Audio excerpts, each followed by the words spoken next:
সংবাদ। আসসালামু আলাইকুম। বাংলাদেশ বেতার, রাজশাহী। স্থানীয় সংবাদ পড়ছি শাম্মী আক্তার সুমি। রাজশাহী বিশ্ববিদ্যালয়ের 12টি স্থাপনার নাম পরিবর্তনের সিদ্ধান্ত নেওয়া হয়েছে। বিশ্ববিদ্যালয়ের সিন্ডিকেটের 539তম সভায় এ সিদ্ধান্ত নেওয়া হয়। বিশ্ববিদ্যালয়ের ভারপ্রাপ্ত রেজিস্ট্রার অধ্যাপক ইফতেখার আলম মাসুদ এ তথ্য জানিয়েছেন। তিনি জানান, বঙ্গবন্ধু শেখ মুজিবুর রহমান হলের নাম পরিবর্তন করে বিজয় 24 ও বঙ্গমাতা শেখ ফজিলাতুন্নেসা হলের নাম জুলাই 36 নামকরণ করা হয়েছে।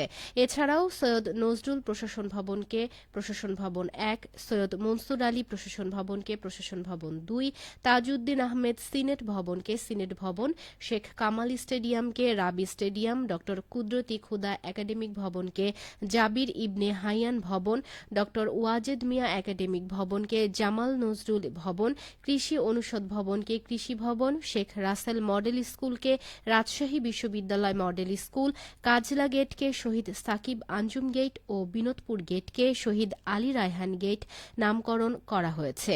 এর আগে গত 6 ফেব্রুয়ারি রাতে আওয়ামী সরকারের আমলে দেয়া বিভিন্ন স্থাপনার নামফলক ভেঙে দেন বিক্ষুব্ধ শিক্ষার্থীরা। সেই দিন তারা এসব স্থাপনার নাম পরিবর্তনের দাবি তোলেন।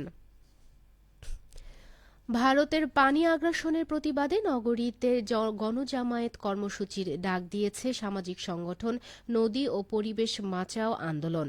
আজ বিকেল 4টায় নগরীর সাহেববাজার 0 পয়েন্টে বড় মসজিদের সামনে এ কর্মসূচি অনুষ্ঠিত হবে।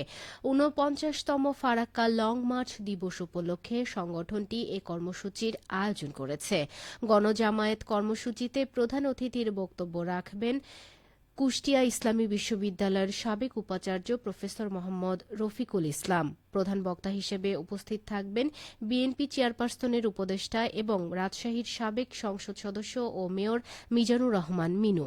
কর্মসূচি থেকে 3 দফা দাবি উত্থাপন হবে বলে আয়োজক সংগঠনটির পক্ষ থেকে জানানো হয়েছে।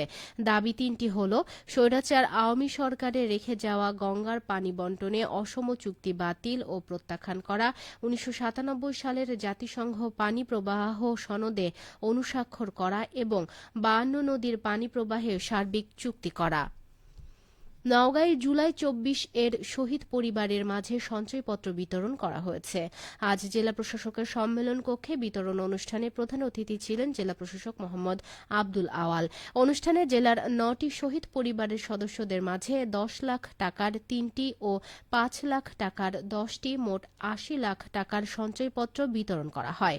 অনুষ্ঠানে অতিরিক্ত জেলা প্রশাসক রাজস্ব সোহেল রানা, অন্যান্য সরকারি কর্মকর্তা, শহীদ পরিবারের সদস্য ও ছাত্র প্রতিনিধিগণ উপস্থিত ছিলেন। নওগাঁ জেলা পরিবেশ ও বন উন্নয়ন কমিটির নিয়মিত সভা অনুষ্ঠিত হয়েছে। আজ দুপুরে জেলা প্রশাসকের সম্মেলন কক্ষে অনুষ্ঠিত সভায় সভাপতিত্ব করেন জেলা প্রশাসক মোহাম্মদ আব্দুল আওয়াল। সভায় চলতি বর্ষা মৌসুমে জেলার বিভিন্ন সড়ক, মহাসড়ক ও সরকারি জমিতে শোভা বর্ধনকারী ফলজ ঔষধি বৃক্ষের চারা রোপণ এবং পরিবেশ ক্ষতিকর ও আগ্রাসী বৃক্ষ অপসারণে সিদ্ধান্ত নেওয়া হয়। সভায় অতিরিক্ত জেলা প্রশাসক রাজস্ব সোহেল রানা, স্থানীয় সরকার প্রকৌশল অধিদপ্তরের নির্বাহী প্রকৌশলী তোফায়েল আহমেদ, সহকারী বন সংরক্ষক মেহেদীজ্জামান ও অন্যান্য সদস্যগণ উপস্থিত ছিলেন। কোরবানি ঈদকে সামনে রেখে সিরাজগঞ্জের বিভিন্ন খামারে বিপুল সংখ্যক ষাঁড় গরু মোটা তাজা করা হয়েছে। গোখামারিরা কাঁচা ঘাস, খড়, ভুসি, খৈলসহ বিভিন্ন দানাদার খাদ্য খাইয়ে মোটা তাজা করছে কোরবানির পশু। এ জেলায় প্রায় 6.5 লাখ পশু কোরবানির জন্য প্রস্তুত রয়েছে। ঈদকে সামনে রেখে জেলার 9টি উপজেলার বিভিন্ন স্থানে গোখামার সহ পারিবারিক ছোট খামারেও ষাঁড় গরু মোটা তাজাকরণ শুরু করেছে গত কোরবানির ঈদের পর থেকে। কোরবানির ঈদকে সামনে রেখে এ জেলায় গরু, ছাগল, ভেড়া, মহিষ সহ প্রায় 6.5 লাখ পশু প্রস্তুত রাখা হয়েছে বলে জেলা প্রাণী সম্পদ বিভাগ থেকে জানানো হয়েছে। ইতোমধ্যে হাট বাজারে এসব পশু কেনাবেচা শুরু করেছে। সিরাজগঞ্জ জেলা প্রাণী সম্পদ কর্মকর্তা ডাক্তার AKM আনোয়ারুল হক বলেন, খামারে বিভিন্ন জাতের ষাঁড় গরু মোটা তাজাকরণে খামারিদের প্রশিক্ষণ ও বিভিন্ন পরামর্শ দেয়া হচ্ছে। এবার 2,42,000 পশু কোরবানির চাহিদা থাকলেও প্রায় 6.5 লাখ পশু প্রস্তুত রয়েছে। নাটোরের বাজারে উঠতে শুরু করেছে ড্রাগন। খুচরা বাজারে প্রতি কেজি ড্রাগন বিক্রি হচ্ছে গড়ে ৩০০ টাকা কেজি দরে। চলতি মৌসুমে জেলায় ১৬৯ হেক্টর জমিতে ড্রাগন আবাদ হয়েছে। হেক্টর প্রতি ফলন পাওয়া যাচ্ছে প্রায় ১০.৫ টন। সেই হিসেবে এবার নাটোরে ১,৭৭৫ টন ড্রাগন উৎপাদনের লক্ষ্যমাত্রা নির্ধারণ করা হয়েছে। উৎপাদিত ড্রাগনের আর্থিক মূল্য ৩৬ কোটি টাকা। ২০০৩ সালে দেশের প্রথম নাটোরে স্বল্প পরিসরে ড্রাগন চাষ শুরু হয়। লাভজনক ফল হিসেবে জেলার সকল ফল উদ্যোক্তারা ড্রাগন চাষের সাথে সম্পৃক্ত হয়েছেন। এর ফলে বিগত প্রায় ২ দশক ধরে জেলায় ড্রাগনের আবাদি জমি ক্রমশ বৃদ্ধি পেয়েছে।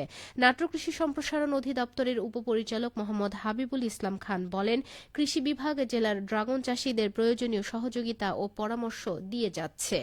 সবশেষে আবহাওয়া। আজ দুপুর ২টায় রাজশাহীতে তাপমাত্রা ছিল ৩৩.৪ ডিগ্রি সেলসিয়াস। এ সময় বাতাসে আপেক্ষিক আর্দ্রতার পরিমাণ ছিল ৬৪%। রাজশাহী ও পার্শ্ববর্তী এলাকায় আজ সূর্যাস্ত সন্ধ্যে ৬টা ৪৬ মিনিটে। সংবাদ শেষ হলো। আমাদের পরবর্তী সংবাদ বিকেল ৪টা ৫ মিনিটে।